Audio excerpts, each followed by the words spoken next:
Magandang umaga sa ating lahat. This is NM Real Life TV.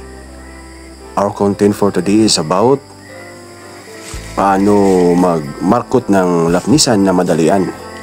Ngayon kukuha tayo ng lupa para ilagay sa supot ng ice water para ilapat sa sanga ng lapnisan.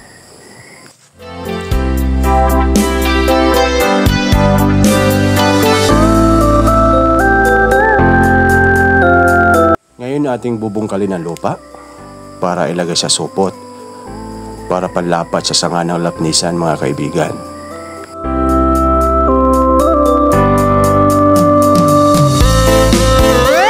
Ngayon natin kukunin ang mga bato para hindi mahirapan tumubo ang mga ugat ng sanga ng lapnisan.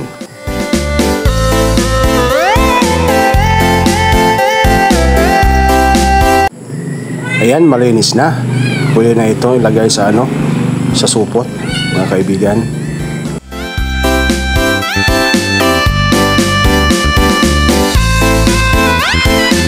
At ilagay na natin, mga kaibigan, sa supot ang lupa para panlapat doon sa ating mamarkutin na sanga ng lapnisan.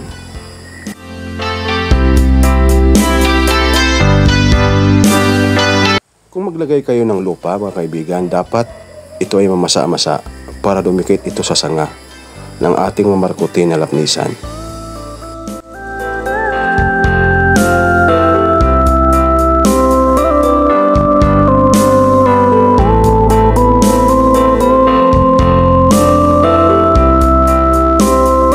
Ito na. Tapos na natin nilagay ang lupa. Ating pipisain, mga kaibigan, para dumikit ito sa sanga ng lapnisan at hindi mahirapang tumubo yung mga ugat.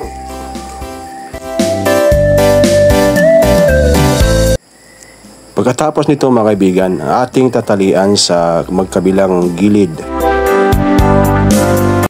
Huwag kalimutang mag-like, mag-subscribe at i-hit ang notification bell para ma-notify kayo sa mga bago kong video, mga kaibigan.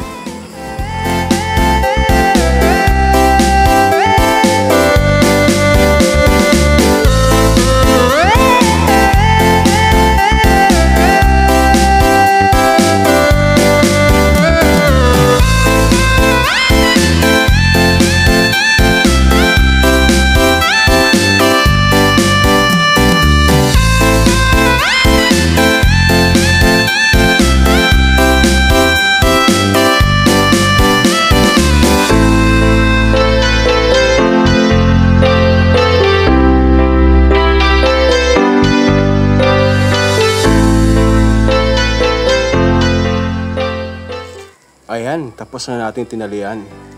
Ngayon, ating titingnan yung puno ng lapnisan. Kung gaano na ba kataas. Ito, mga kaibigan, medyo mataas na, pero hindi pa masyadong kalakihan. 3 years old na ito, mga kaibigan, mula nang tinanim ko. Ito yung sanga na ating mamarkutan.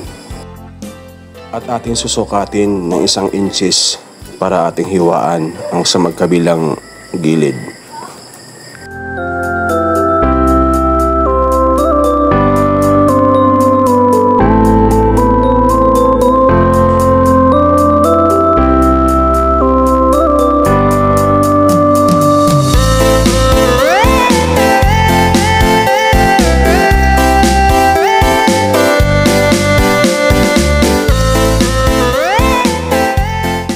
Dahan-dahan lang tayo, mga kaibigan, sa paghiwa kasi baka masugatan yung sanga at mamatay ito.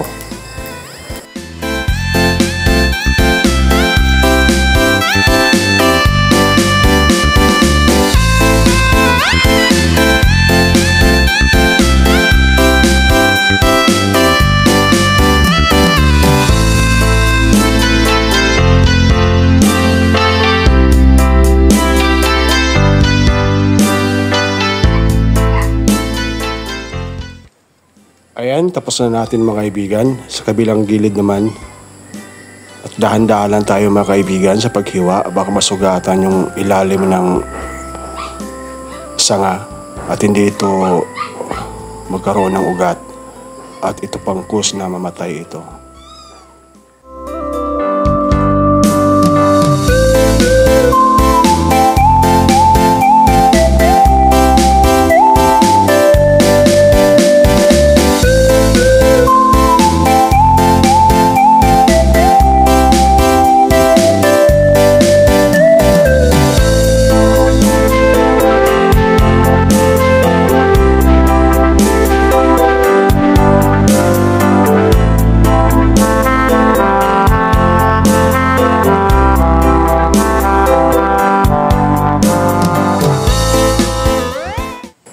atin ang babalatan ng mga kaibigan, pero dahan-dahan lang natin sa pagbalat para hindi masugatan yung ilalim ng sanga ng lapnisan mga kaibigan.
Ating kikiskisin mga kaibigan para madaling magkaroon ng ugat.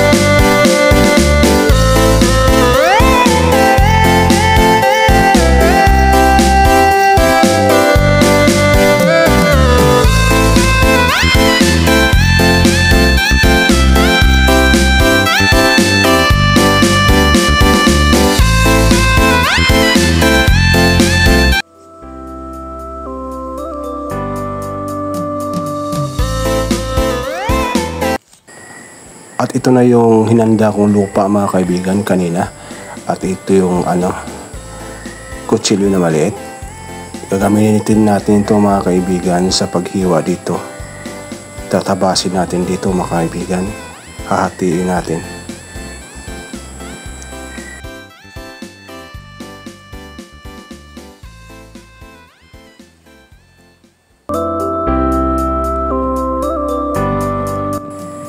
Ating susukatin mga kaibigan kung sakto lang ang nilagay nating lupa sa supot dito sa sanga ng lapnisan. At ito mga kaibigan, ang dalawang supot ay pantali natin sa magkabilang gilid. Hihiwain natin mga kaibigan ang gitna para ito ay itatapal natin sa sanga ng lapnisan mga kaibigan.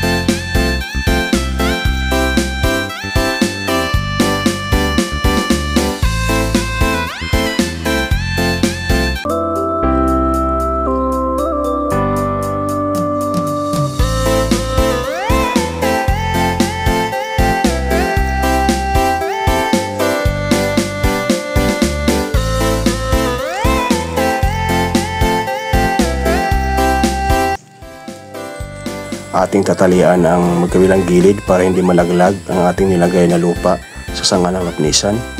At pagkatapos yun mga kaibigan, higpitan pa natin para siguradong hindi malaglag talaga.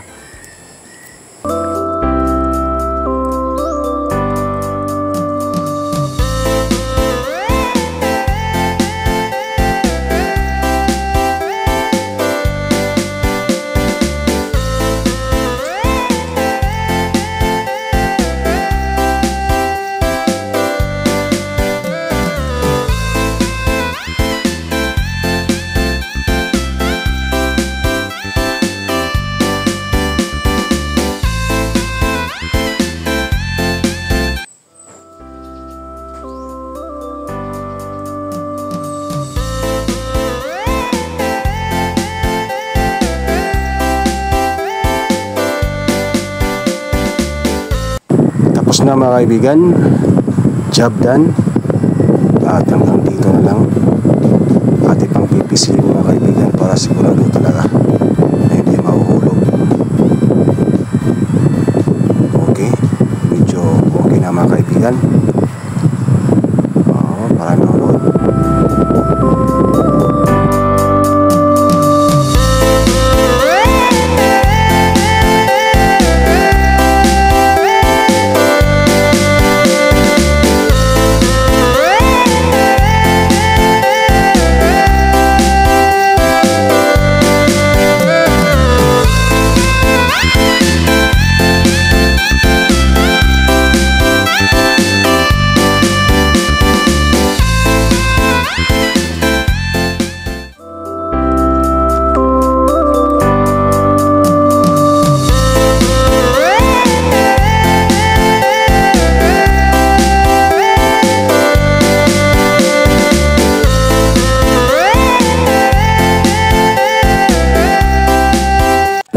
Ating didiligan ng mga kaibigan isang basong tubig niya ay magising at mabuhay na ito.